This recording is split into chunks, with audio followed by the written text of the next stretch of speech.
سر ایک خاتون نے یہ کیونکہ میرا خود سوال ہے تو انہوں نے ایک تانا مارا ایک مرد ذات کو، اس میں ظاہر ہے میں خود بھی شامل ہوں، تو انہوں نے کہا آپ لوگوں کو سنت کی جب بات ہوتی ہے تو 4 شادیوں کی صورت میں کیوں یاد آتی ہے؟ سنت تو اور بھی بہت ساری ہوتی ہیں۔ اور اس پہ اس سوال کے 2 پہلو میں آپ سے پوچھنا چاہوں گا۔ ایک تو یہ ہے کہ 4 شادیاں جو ہے کیا اس کی اجازت ہے یا وہ کنڈیشنل ہے؟ کیونکہ ہماری سوسائٹی میں اس پہ پہلے دن سے بحث ہو رہی ہے، اور یہ بحث میرا نہیں خیال ہے شاید ختم ہوگی کہ آپ کو اجازت ہے یا یہ کنڈیشنل ہے۔ اس پہ ذرا کر دیں۔ دوسری بات وہ بڑی خطرناک تھی، اور وہ ان کا یہ تھا کہ مرد کو تو 4 کی ہے، عورت کو نہیں ہے، اور اگر کسی مرد سے اس پہ رائے لی جائے تو اس کے بعد ایک ہی آرگیومنٹ ہوتا ہے کہ کیسے پتہ چلے گا کہ اولاد کس کی ہے؟ تو کہتے ہیں اب تو سائنس نے یہ مسئلہ بھی حل کر دیا، اب آپ DNA بھی کروا سکتے ہیں۔ تو اس کا کیا آپ کے پاس جواب ہوگا؟ میرے پاس تو جواب نہیں تھا، وہ میں آپ سے جاننا چاہوں گا۔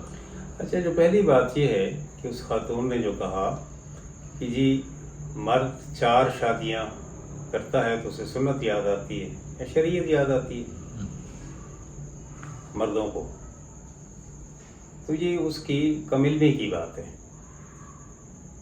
اسلام میں 4 شادیوں کی انکنڈیشنل اجازت ہے ہی نہیں ہے۔ اوکے۔ قرآن اس کے بارے میں سورہ بقرہ میں واضح طور پر کہتا ہے کہ آپ شادی کریں ایک سے، یہ ہے آپ کو شادی کی اجازت، بلکہ فرض ہے آپ کے اوپر کہ اگر آپ افورڈ کر سکتے ہیں اور آپ پورے مرد ہیں، دونوں 2 کنڈیشنز ہیں اس کی، آپ افورڈ کر سکتے ہیں اور آپ پورے مرد ہیں۔ افورڈ کرنا بھی بسا اوقات اس کو اتنی بڑی فرض کی صورتحال میں کنڈیشن نہیں رکھی گئی۔ آپ لازمی نہیں ہے کہ کسی کروڑ پتی سے کریں تو کروڑ روپے ہوگا تو آپ لگائیں گے تو اس کے بعد نو۔ شادی کے مختلف قسم کے مدارج ہیں، آپ غریب اپنے طور پر جس حال میں رہ رہے ہیں اسی طرح کی کسی سے شادی کر لیں۔ تو نبی پاک صلی اللہ علیہ وسلم نے فرمایا کہ شادی فرض بھی ہے، شادی سنت بھی ہے، شادی مستحب بھی ہے۔ ٹھیک ہے، آپ پورے مرد ہیں اور افورڈ کر سکتے ہیں، یعنی کسی ایک اور کا آپ بوجھ کھانے پینے کا اور اس کے کپڑے کا، اس کے رہن سہن کا برداشت کر سکتے ہیں، تو شادی، یہ پہلی شادی آپ کے لیے فرض ہے۔ باقی 2، 3 اور 4 قرآن مجید میں اس کا ذکر کب آیا کہ دیکھیں جس وقت غزوہ احد ہوئی اس میں بہت سارے صحابہ شہید ہو گئے، مور دین 70 راؤنڈ اباؤٹ۔ اس کے بعد وہ 70 کی 70 خواتین بیوہ ہو گئیں۔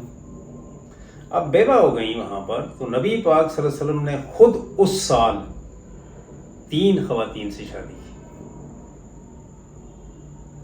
ان بیواؤں سے شادی کی، اور یہ ترغیب دی نبی پاک صلی اللہ علیہ وسلم نے دیگر کو بھی کہ دیکھو ایک انسان اگر کسی ایسے حال میں آ جائے، کوئی خاتون ہے یا مرد ہے، مرد کی بیوی فوت ہو جائے تو وہ کیا کرے گا؟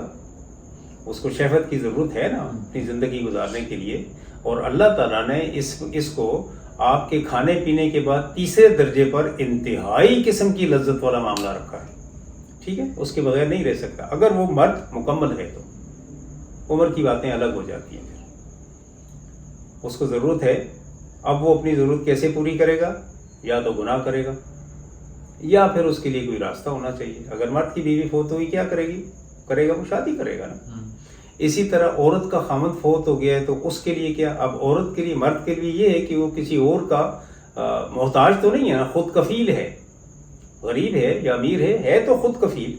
مرد محتاج ہے اسلامی معاشرے میں، آج کل بھی بہت سارے معاملات میں محتاج ہے، لازمی نہیں کہ اسی وقت ہی، اب بھی کبھی وہ بزنس کے لیے جاتی ہے، لوگوں کا مقابلہ کرتی ہے، بہت ساری جگہوں پہ سروسز پرووائڈر کے طور پر اس کے لیے جگہ ہیں، لیکن انڈیپینڈنٹ بزنس کرنا بہت ساری جگہوں پہ، آفیسز میں تو بہت ساری ہیں جہاں سروس پرووائڈرز ہیں، دیگر بھی ہیں، لیکن جب اس کو کمپٹیشن کرنا پڑتا ہے منڈیوں میں جا کر کھڑے ہو کر جس طرح، تو وہ نہیں کر سکتی۔ تو ایسی صورتحال میں وہ محتاج ہے، خود کفیل نہیں ہے۔ اگر وہ خود کفیل ہو بھی جاتی ہے تو تب بھی کیا اس کی عمر میں، اگر اس کی عمر اس وقت اچھی خاصی ہے، اچھی خاصی جوان عمر ہے، جو 50-60 سال تک عورت جوان ہی رہتی ہے، تو اس صورتحال میں وہ اپنی وہ ضرورت کس طرح پوری کرے گی؟ یا بدکاری کرے گی یا اس کو خامند کی ضرورت ہے, ایک مرد کی ضرورت ہے. تو کہا اس وقت نبی پاک صلی اللہ علیہ وسلم نے, اور قرآن مجید میں بھی کہا گیا کہ ان کے یتیم بچے بھی تو رہ جاتے ہیں نا, اور ان یتیم بچوں کی اگر آپ اپنے خاندان میں رہ گئے ہیں, کوئی اس کا بھائی ہے یا قریبی ہے, تو اس کے اوپر اس کی کفالت فرض ہے. لیکن اپنے بچے بھی ہیں اور اپنی بیوی بھی ہے. اپنی بیوی ہے, بچے ہیں, تو بیوی کیا کرے گی؟ دفع کرو ان کو, ہٹاؤ کرے. آج کل بھی چاہیے بھائی اگر فوت ہو جائے, کیونکہ ہم ان کے یتیموں کو اچھی طرح پالتے ہیں, نہیں کرتے. اسی طرح کا رویہ ہوتا ہے. 4 5 6 7 8 10 دن 40ویں تک جب لوگ آنا جانا کم ہو جائیں, اس کے بعد رویہ ہمارا اسی طرح. وہ بچے اچھی بھلی دولت رکھنے کے باوجود بھی جب ہمارے سپرد ہوتے ہیں تو ہم انہیں کیا کرتے ہیں؟ اپنا ملازم بناتے ہیں. ہمارے گھروں کے روایات ایسی بن چکی ہیں, ہماری اپنی اولاد اس کی عمر کی انہیں برا بھلا کہنا شروع کر دیتی ہے.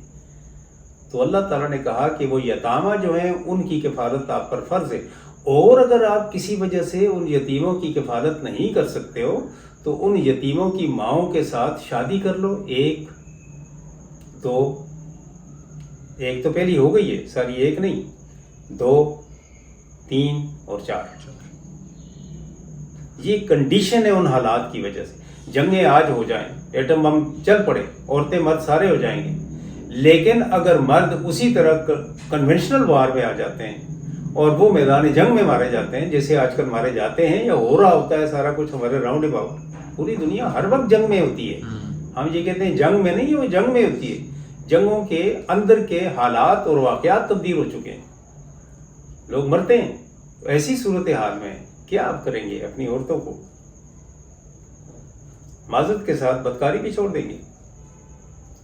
عزت سے رکھنے کے لیے کیا چیز ہے؟ مرد جب بھی کبھی اس کو کہا گیا ہے, جیسے کہتے ہیں نا کہ عورت, اچھا اگلی بات آپ نے کہی تھی کہ کیا کسی عورت کو بھی یہ حق ہے کہ وہ, آج کل تو یہ بھی ہو گیا ہے کہ ڈی این اے کے ذریعے اس کا پتہ چل جاتا ہے کس کا ہے, 1 سے زیادہ, 4 نہیں, چلو 2 ہی. سیکنڈ کی بات کرنا ٹھیک ہے. ہمارے ہاں انسانیت کی بنیاد کس پر ہے؟ غیرت پر. یہ نبی پاک صلی اللہ علیہ وسلم کا فرمان ہے. میں نے ابھی تھوڑی دیر پہلے ایک اور سوال کے جواب میں کہا تھا کہ نبی پاک صلی اللہ علیہ وسلم عمر فاروق کے محل میں نہیں داخل ہوئے تھے. کیوں؟ غیرت کی وجہ سے. کہا گیا کہ تم کسی عورت کو 1 سے زیادہ بار مت دیکھو. اس لیے کیوں؟ یہ اس کا خاوند اس کو برا منائے گا بھائی, اگر وہ شادی شدہ ہے. نہیں بھی ہے تو آپ کے اندر شیطنیت پیدا ہوگی اور یہ بے غیرتی ہے. ٹھیک ہے. کسی عورت کا اپنے کسی خامند کے ساتھ, ان کو محسنات کہا گیا, والمحسنات, محسن یا حسن, صاد نون, اس کے معنی وہ جس کی پابند ہیں, یعنی وہ جن کا کسی سے نکاح ہو چکا ہے, ڈکلیئرڈ ہو چکا ہے کہ اس کی بیوی ہے. کہا کہ تم ان کے ساتھ کسی قسم کا نکاح بھی نہیں کر سکتے, نہ اس کے قریب جا سکتے, اس لیے کہ وہ کسی کی پراپرٹی ہے. اور یہ پراپرٹی استغفر اللہ, کچھ لوگ اس کو غلط معنی نہ دے لیں کہ یہ کوئی گھر یا اس طرح کی دولت نہیں ہے, بلکہ ان سے بڑھ کر عزت کی حامل ہے. اس کی دیکھ بھال, اس کی حیا اور اس کی تمام کی محافظت اس شخص کے اوپر فرض ہے جو اس کے نکاح میں ہے. اس کو غیرت کہا جاتا ہے. اور غیرت جو ہے, غیرت ایک تو ہوتا ہے نا کہ سائنس بہت آگے بھی ترقی کر جائے, لیکن یہ غیرت کسی صورتحال میں چھینی نہیں جا سکتی, کتنا ہی بڑا کیوں نہ ہو جائے. وہ کبھی بھی اس چیز کو گوارا نہیں کرتا. اور کوئی عورتیں بھی جو انتہائی غیرت مند ہوتی ہیں, حیادار ہوتی ہیں, حیاداری عورتوں سے زیادہ مردوں کو کہا گیا کہ آپ لوگ حیاداری کا اظہار کیا کریں. وہ کبھی بھی یہ نہیں چاہے گی کہ میرے حرم میں میرے منکوح خامند کے علاوہ کوئی اور آئے. وہ بھی نہیں چاہتی, یہ بھی نہیں چاہتا. جو اس کے علاوہ کرتے ہیں تو انہیں کے لیے اللہ تعالیٰ نے اور رسول صلی اللہ علیہ وسلم نے باقاعدہ ان کے لیے سزا مقرر کی ہے, 80 کوڑے. اور وہ لڑکا ہے اگر ایسا جوان ہے جس نے ابھی شادی نہیں کی تو اس کے لیے کہا 1 سال کے لیے اس کو اپنے علاقے سے بدر بھی کرو, وہ اس علاقے میں واپس نہ آئے, اور جلدی جلدی اس کی شادی کرو. اور اگر وہ شادی شدہ ہے تو سنگسار کرو, اس نے کسی کی غیرت اور عزت کے اوپر حملہ کیا ہے, اور عورت اس میں اگر مرضی سے شامل ہے اس کو بھی سنگسار کرو. معاشرت کے اصول ہیں. اس میں کسی ایک یہ فریق کو یا کسی ایک آپ یہ سمجھ لو کہ صنف کو کسی صورتحال میں اٹیک نہیں کیا گیا, ٹارگٹ نہیں کیا گیا, بلکہ دونوں کی انتہائی عزت و توقیر کے اظہار کے لیے یہ سارے اصول اور قاعدے ہیں. کس بدبخت کو اللہ تعالیٰ نے کہا ہے کہ وہ بغیر کسی شرط کے دوسری شادی کرے؟ کرنی ہی نہیں ہے اس کے لیے. میں تو سیدھا کہوں گا حرام ہے اگر یہ شرائط نہیں ہے اس میں. تو دوسری شادی کرنی اس شخص کے لیے حرام ہے.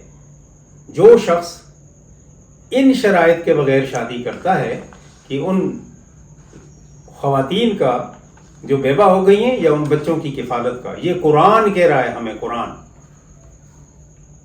جی سر آپ نے سمجھتے ہیں ہماری سوسائٹی میں یہ دوسری شادی کو مرد حضرات, کچھ مثالوں کی بات نہیں کرتا, لیکن وہ کہیں نہ کہیں اس کو ایز اے ٹول یوز کرتی ہیں. بہت کرتے ہیں, بہت کرتے ہیں. سب سے زیادہ مس یوز ہونے والا قانونی فطرت اور قانونی خدابندی شادی کے بارے میں, مردوں نے اپنے مفادات کے لیے, اپنے شہوانی مفادات کے لیے بہت برے طریقے سے اس کو استعمال کیا, برا استعمال کیا, جسے مس یوز کہتے ہیں, مس یوز کیا اور انتہا درجے کا کیا ہے. معذرت کے ساتھ میں تو اتنا نہیں کہوں گا, زیادہ کچھ کہنا اچھا نہیں ہے, لیکن میرے نزدیک اللہ انہیں ہدایت دے. اگر ہدایت یافتہ نہیں ہے تو ہمارے معاشرے کو پروردگار ایسے بدنما دھبوں سے, داغوں سے پاک کرے جو بلا وجہ ایک سے زیادہ شادی کرتے ہیں.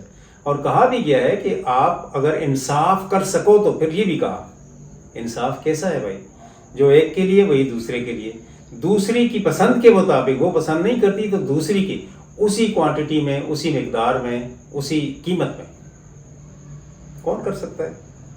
اور پھر کہا گیا کہ اگر انصاف نہ کر سکو تو ایک ہی کافی ہے. اور پھر یہ بھی کہا گیا کہ یہ واضح طور پر بات ہے کہ انصاف کر ہی نہیں سکتا. تو پھر کہاں سے اجازت ہوئی اس کی بھائی؟